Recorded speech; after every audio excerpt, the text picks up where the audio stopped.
Guys, what's up? Tayo po ay magpapalit ng ating shoe cabinets. Sunnywear yan. Good for pair of shoes. Gagawin natin siyang ACP. Okay? So, yan yung before. Ito yung yan. So guys, fully installed na yung ating floating ACP shoe rack.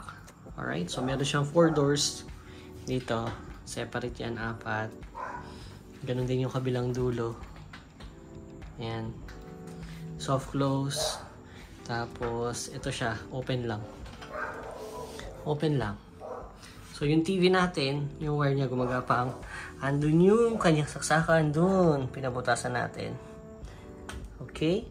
So, yan. ACP. Aluminum composite panel to, guys. Yung gumawa nung ating French door and also itong aming wardrobe ACP. 3 years na yan. Pero legit solid. Walang repairs na kailangan. As is. Oh, ito na yung bago nating addition. Kanina, ano lang yan. Ito yan. Kanina. Yan, yan siya, oh. Pinalta na natin. Ganito na. Okay, aluminum composite panel, guys. Aluminum composite panel. Yan ang mga malulupit na materials na ginagamit ngayon. Hindi lumulundo or hindi siya nababakbak. Yan.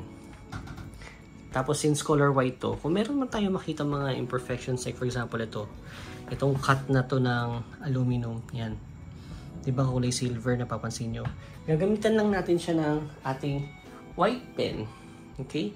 Yung white pen na paint na pwede sa sneaker, pwede din siyang gamitin dito. And yung pang-retouch na rin natin siya if ever meron tayong mga imperfections na makita. So, yun lang po. And kung gusto nyo makontak yung ating contractor na gumawa nito, sila Sir Juvert, yung kanila pong Facebook page and yung profile niya, nasa description po sa baba. Click nyo na lang. Ask them on the projects you want to be made ng aluminum composite panel. Yon. And then, kayo na bahala makipag-usap sa kanila. Based sila sa Gen 3. So, they can go even on Batangas. May mga clients sila na nakukuha. Laguna, Rizal. Pero syempre, kung Cavite ka, much cheaper siguro yung ibibigay sa na quote kasi malapit lang sila sa inyo. Okay? So, yun lang po, guys. Thanks for watching. See you on the next video. Bye now. Aesthetic, pare. Lupit.